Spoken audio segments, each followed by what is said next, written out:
Hello there, my name is Rachel. The first time you see my channel, I used to review cartoon series, anime series, so something, computer random, and today we're talking about Freak Brothers from To Be original anime series, and also the most popular show on that time period because this show was very watched, but I didn't know if it could continue consistently of that sort of view because I don't know if the series had a season 2, but other than that, I think the series was alright. I mean, my thinking is it was a great show. It was sort of kind of junk food. That sort of kind of okay junk food you like to eat, but you don't want to eat that much. That's the best way to explain the Freak Brothers whole series because they do have kind of interesting ideas, like how comparing the past and the present, how things change. I think one of the biggest examples is the final episode, like Frank kind of explaining, went to a concert, looking around all the security, asking where are all the Hells Angels. And if you don't know what I mean, back in the day in the 60s, they actually did hire Hells Angels. They're very dangerous biker gang who basically were kind of bodyguards for specifically for concerts. And that was usually a really bad idea because you could hear stories what happened those concerts with the Hells Angels. Yeah, I'm kind of surprised the Freak Brothers actually kind of talked about that. It's like a small little reference, but if you know it, it kind of blows your mind. But what's more, you don't need to know, you still enjoy the series if you like the first episode because this always sort of hold up the first episode. If you don't like the first episode, you will not like the whole series. But for me, I did enjoy even the Tully humor, the vomiting humor, the poop humor. Could be a turnoff for some people, but you like something like South Park doing that, you might like this. But the only difference is the humor is not really that consistent. I did laugh, I did chuckle, but I wish I could do better. It's something I wish they could do a little bit more. But what's more, it's sort of season 1 type of flaws. If you know what I mean, it's basically season 1 is sort of experimenting, understanding how the chemistry of each character works. What doesn't, what does. If we get in season 2, they sort of fix it. Hopefully, if they do listen for the criticisms. All of that, I did enjoy it. Now, the Freak Brothers, I enjoy so much because they never were politically correct. They're all flawed individuals, especially if they were raised in 1969. And they keep reminding you, yeah, they're from different time period. They are completely different for modern era. And they try to adapt the situation, even they keep screwing up because they're basically their own enemies. Especially Phineas, the smart one of the Freak Brothers, that he's probably the most talented one, but at the same time, he basically shoots himself in the foot because the worst enemy is himself. Because every time he advances in life or gets something good to himself, he basically screws himself over, especially his best friends.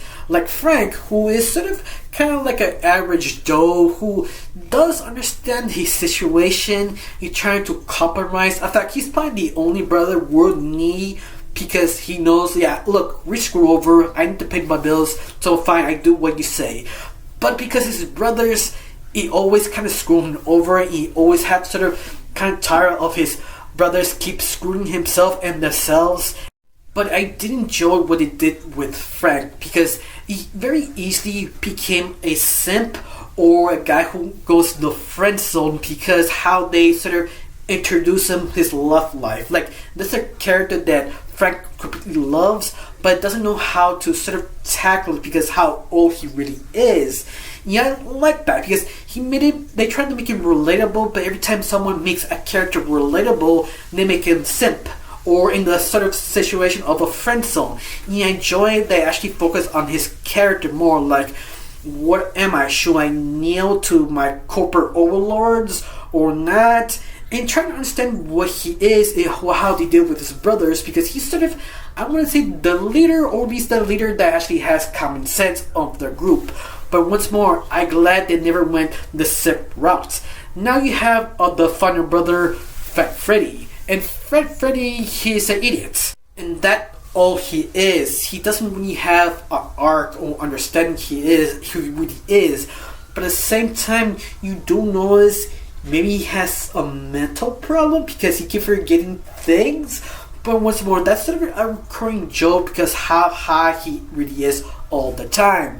But lucky for us, they never make him like the punching bag in their group. Of course, the group of his brothers do get frustrated at him every time he does a dumb decision because he doesn't get it.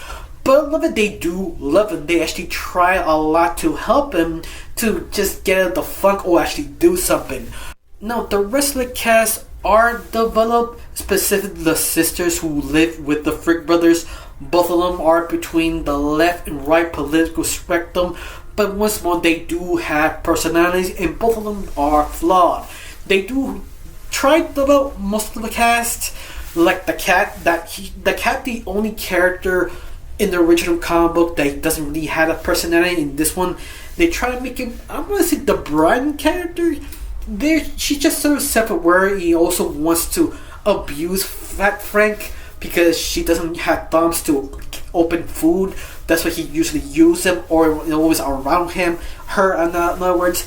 But what's more, she's sort of a hit and miss. In fact, most of the characters are kind of like that, hit and miss, because they're not yet fully realize what they are. They just sort of kind of characters in life, especially how political people are nowadays. But what's more, this series is not political. It's sort of this is type of person in that sense. They never go in deeper. The fact they make fun of it on both sides of the political spectrum.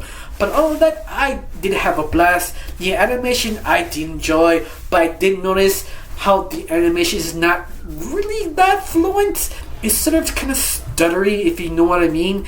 And also, some of the little things like kind of animation consistency. What I mean is, if you see a chair in the background and sort of disappears, it comes back. That's what I mean, sort of animation consistency. They sort of off, but not all the time. That's sort of very rare situations. But it's something that you notice if you have a good eye of animation, or you be trained to see that mistakes. If you're not, you will not notice. Other than that, I kind of make recommendation if you like kind of like South Park, but kind of low quality type of South Park that's trying to figure it out. That's the best way to describe how I recommend this show. If you like South Park, but not the best version of South Park, watch this series, because this series does have potential. Hopefully they do have a season 2 to sort of develop the characters even more. But that's the only thing I can say about this series. Have one question: do you like it? Do you hate it? Do you think this series has potential or not? Tell me down below. Let me know. I got nothing else to say. Just thanks for watching. Don't forget to subscribe and have a wonderful day. Bye.